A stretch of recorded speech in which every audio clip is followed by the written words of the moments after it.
300 tenaga kesehatan di Sidoarjo, Jawa Timur positif terinfeksi COVID-19. 5 diantaranya meninggal dunia. Dari ratusan tenaga medis yang terinfeksi COVID-19, 8 diantaranya masih menjalani perawatan intensif di rumah sakit. Untuk mengantisipasi kurangnya tenaga medis, pihak Dinas Kesehatan akan merotasi 50 tenaga kesehatan yang kini tengah bertugas di 2 rumah sakit darurat bagi pasien yang berstatus orang tanpa gejala. Kita Sidoarjo ada 5 yang meninggal, 2 perawat, 2 dokter, 1 bidan. Terus yang masih sekarang dari perawatan berapa? Yang masih 18 orang yang masih dirawat.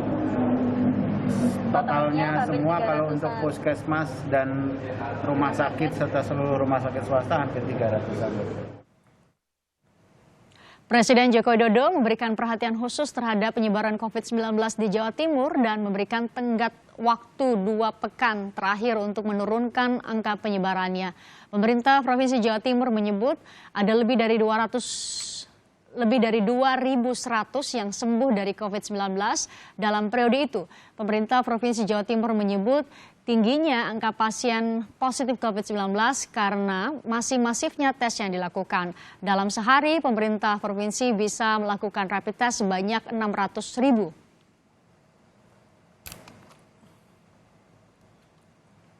Berikutnya kita akan berbincang bersama Wakil Gubernur Jawa Timur Emil Dardak.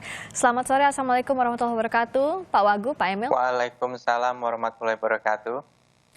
Biasanya data dari Pemprov ini kan lebih awal sebelum nanti disetorkan ke data nasional. Hari ini ada berapa jadi total pertambahan kasus positif di Jawa Timur, Pak Emil? Saya mengacu kepada angka 9 Juli ya, tapi ya. 5.813 kumulatif sembuh dan 234 yang sembuh. Angka itu mungkin terumumkan hari ini artinya di nasional. Ya. Baik. Nah, dari pertambahan yang sembuh juga kita tentu apresiasi langkah Pemprov Jawa Timur. Tapi kita tidak lupa bahwa Pak Jokowi, Pak Presiden memberikan tenggat 2 minggu. Selama 2 minggu ini evaluasinya seperti apa, Pak Emil?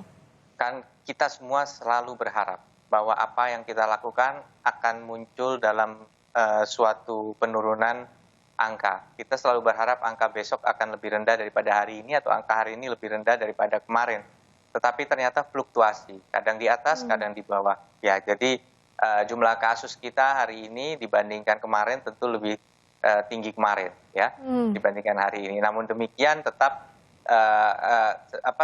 fluktuasi, ya, dan perlu kita ketahui bahwa memang kita semakin gencar melakukan upaya testing baik kepada pasien dan juga kontak erat maupun memang dalam konteks screening massal. Nah, ini kita lakukan dengan tujuan satu, tentunya tes yang lebih besar kapasitasnya akan memungkinkan kita untuk memastikan mereka yang positif COVID dan tidak memungkinkan kondisi lingkungannya untuk melakukan isolasi mandiri agar segera bisa mendapatkan penanganan dari pemerintah dan tidak mobilitasnya kemudian membahayakan atau meningkatkan penyebaran di sekitarnya. Angkanya masih fluktuatif sampai sekarang. Tantangan Pemprov Jawa Timur apa, Pak Emil? Tantangan kita ya bahwa langkah yang banyak kita lakukan, tetapi semakin kita bergerak, semakin kita sadar bahwa jangan-jangan dari kemarin ini memang yang positif sudah banyak. Begitu. Jadi kita sangat prihatin, misalnya tenaga kesehatan, ada yang terinfeksi, bahkan ada yang sampai meninggal, begitu ya. Tetapi juga kami mengenal orang-orang yang di sekitar kami, yang kami kenal, yang kami tahu juga tentunya mereka orang-orang yang kita kenal lah, ada juga bahkan di instansi pemerintah dan mereka tertular. Nah, oleh karena itu ini memang angka penyebaran COVID-19 di Jawa Timur termasuk juga di kawasan Surabaya, Sidoarjo, Gresik yang berdasarkan tes hari ini memang menyumbang sekitar 65% atau 66% dari total kasus di seluruh Jawa Timur. Ya, ini memang besar resikonya dan oleh karena itu kewaspadaan semakin ditingkatkan. Jadi makin banyak dilakukan tes tentu makin akan ketahuan juga ya mana-mana saja daerah yang paling banyak positifnya di Jawa Timur, begitu ya Pak Emil ya? Ya, jadi memang starting atau baseline-nya sudah tinggi tetapi belum terbuktikan karena ada keterbatasan dalam kapasitas testing. Pak Jokowi 2 minggu lalu mengatakan bahwa yang jadi kuncinya harusnya bersama-sama melakukan manajemen krisis. Itu di gugus tugas provinsi, kota kabupaten, dan seterusnya bahkan sampai ke kampung atau desa semuanya harus ikut bersama-sama. Nah selama 2 pekan ini seperti apa progresnya Pak Emil? Ya, tentunya kita juga melakukan arahan-arahan Bapak Presiden, seperti tadi contohnya dari testing ya. Kita kemudian mengoptimalkan dan menambah, sebenarnya sudah berproses ya, tapi kita percepat penambahan mesin-mesin PCR. Ada 10 mesin PCR, bahkan juga dari lembaga perguruan tinggi, seperti salah satunya Universitas Muhammadiyah Surabaya juga sudah mengoperasikan mesin PCR untuk bisa menambah kapasitas testing. Dan juga dilakukan adalah, salah satunya ini kaitannya juga dengan tenaga kesehatan dan risiko infeksi. Untuk khusus yang menangani COVID, ada risiko manakala rumah sakit itu beroperasi terlalu mentok dengan kapasitas dia. Misalnya 90 sampai mendekati 100% dari bed itu terisi. Karena pada saat itu terjadi, maka begitu ada perputaran pasien, ada risiko antrian yang menyebabkan kemudian tingkat infeksi di wilayah itu menjadi meningkat potensinya. Maka dengan kita meningkatkan jumlah kamar, ya, dan kemudian ada yang tidak terpakai, itu bukan mubazir, tetapi itu memungkinkan flow yang lebih aman, lebih cepat, ya, sehingga kemudian resiko infeksi di fasilitas kesehatan yang melayani COVID-19 bisa dikurangi risikonya. Nah, ini dilakukan baik di Rumah Sakit Sutomo, di Rumah Sakit Lapangan di Indrapura yang merawat pasien dengan gejala sedang menuju rendah, dan juga bahkan di jejaring Rumah Sakit BUMN. Ada 17 Rumah Sakit BUMN, dan mayoritas diantaranya sekarang sudah mulai merawat pasien COVID dan sedang dalam proses untuk meningkatkan kapasitas layanan rawat COVID, termasuk juga peralatan-peralatan yang dibutuhkan.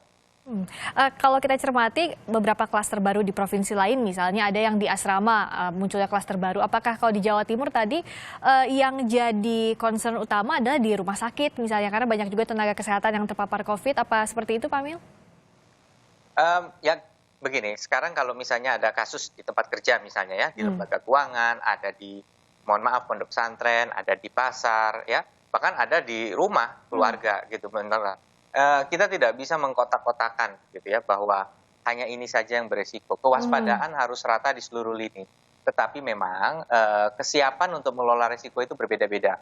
Pabrik misalnya, kalau pabrik, apalagi pabrik yang sudah punya SOP yang baku, mereka punya sistem. Setiap hari buruh yang datang, kemudian manajemen menerapkan K3L atau kesehatan, keselamatan kerja, dan lingkungan ya. Dan inilah yang kemudian membuat penambahan protokol COVID-19 menjadi lebih sederhana, karena orang yang datang itu sama setiap hari. Tapi kalau kita bicara pasar rakyat, ini menjadi agak sulit, karena yang datang tiap hari mungkin berbeda, kemudian pedagang selama ini SOP-nya, bakul pasar tidak sekompleks katakanlah manajemen SOP quality control ISO yang ada di pabrik. Nah, inilah yang kemudian energi kita harus kemudian lebih banyak membantu ekonomi masyarakat kecil yang bertumbuh pada pasar rakyat. Nah, ini sebabnya kita juga sedang menguji saat ini di 2 pasar di Sidoarjo, rencananya juga di Gresik. Ini CCTV yang kemudian mengenerate tingkat kepatuhan penggunaan masker secara otomatis. Sehingga kadang-kadang di depan ada linmas, dia ngecek pakai thermal gun, cek masker. Begitu masuk ke dalam, berubah lagi situasinya. Nah, inilah kemudian hasil kita ngecek ini tergenerate. Hari ini sudah mulai bisa keluar laporan yang muncul langsung diagregasi di gadgetnya. Kemudian Bupati, Kapolda, Kapolres, Dandim itu bisa langsung melakukan tindakan. Oke, tingkat kepatuhan di pasar ini masih rendah. Apa besok yang harus dilakukan? Kemudian dievaluasi, sehingga setiap hari nggak ada ABS. Laporan asal Bapak senang. Ya, jadi ada based on data tadi berdasarkan pengawasan langsung di pasar itu. Karena memang betul Pak Wagub. Iya, karena betul Pak Wagub sulit untuk mengawasi apalagi di pasar. Tapi kan mau tidak mau juga ekonomi warga harus bergerak. Sejauh ini pengawasan langsungnya seperti apa? Kalau tadi selain dipantau langsung oleh CCTV yang ada di pasar, apalagi bagaimana untuk menerapkan kedisiplinan untuk warga, baik itu pembeli maupun penjual di pasar? Ya, pengawasannya satu, memang strategi kita kan reduce ya. Ya. Terus artinya kita mengurangi potensi itu. Ini dilakukan misalnya dengan penutupan jalan-jalan protokol, penerapan jam malam, itu adalah upaya mereduksi resiko itu. Gitu. Nah, kemudian ada upaya untuk meningkatkan ramp up. Ramp up itu artinya meningkatkan patroli, meningkatkan razia, meningkatkan sanksi, termasuk menggodok revisi perda yang diakselerasi sedemikian rupa. Insya Allah dalam waktu hitungan hari atau minggu ini kita bisa memiliki perda yang memberikan sanksi yang efek jerahnya ini cukup signifikan kepada pelanggar. Oke, apa contoh efek jera yang mungkin bisa dikenakan kepada warga selama masa ini? Kalau saya buka nanti mendahului DPRD karena masih berproses ini adalah usulan DPRD yang dibahas dengan Forkopimda, termasuk tentunya Pak Kapolda dan Pak Pangdam. Jadi kami mohon maaf, kita harus menunggu sampai ini benar-benar final untuk kami bisa sampaikan kira-kira sanksinya apa yang ditambahkan. Oke, jadi disiapkan perda lengkap dengan sanksinya. Terakhir juga bagaimana agar waktu ini semakin cepat berlalu, tapi juga semakin cepat penanganan, terutama untuk penanganan COVID di Jawa Timur ini, Pak Emil? Ini juga yang penting, ini tantangan kita. Kita menghadapi dua macam potensi fatigue atau kelelahan. Kelelahan bagi masyarakat untuk melakukan pembatasan. Ya. Mereka katakanlah ini kan kepatuhan terhadap protokol itu ada orang yang semakin terbiasa, tapi ada juga yang kewaspadaannya bisa turun karena Mungkin capek ya? mereka untuk capek untuk kemudian, nah ini yang harus kita jaga, semangatnya tetap tinggi. New normal itu sebenarnya bukan semangatnya untuk mereka bisa bebas gitu. Justru new normal itu artinya yang namanya pakai masker, jaga jarak itu udah nggak usah pakai mikir, bahwa sadar udah begitu gitu. Ya, jadi jangan jadikan ini beban, tapi jadikan ini sebuah habit, sebuah kebiasaan baru. Yang kedua adalah kelelahan sistem. Ini kita bicara mengenai kelelahan sumber daya, kelelahan tenaga. Nah inilah makanya kita harus benar-benar strategis melihatnya. Jadi mau makin digenjot hari ini, tetapi juga inilah sebabnya kami hari ini tadi bertemu dengan semenjak seminggu terakhir sejak amanah Pak Menko PMK untuk menggerakkan elemen perguruan tinggi. Kami koordinasi, ada program yang sedang kita coba luncurkan bersama dengan elemen perguruan tinggi dan Kemenko PMK, yaitu 1 kampung tangguh 1 mahasiswa. Tujuannya agar Babin Kamtibmas ini terbatas, Babinsa terbatas dari TNI, bisa disuplemen dengan mahasiswa yang berperan aktif dan melaporkan setiap harinya kepada gugus tugas. Terima kasih Pak Emil Dardak atas waktunya. Sama-sama. Semoga manajemen krisis ini berlangsung dengan baik di Jawa Timur. Angka penyebaran corona juga bisa ditekan secepat mungkin. Terima kasih Wakil Gubernur Jawa Timur Emil Dardak telah bergabung di Kompas Petang.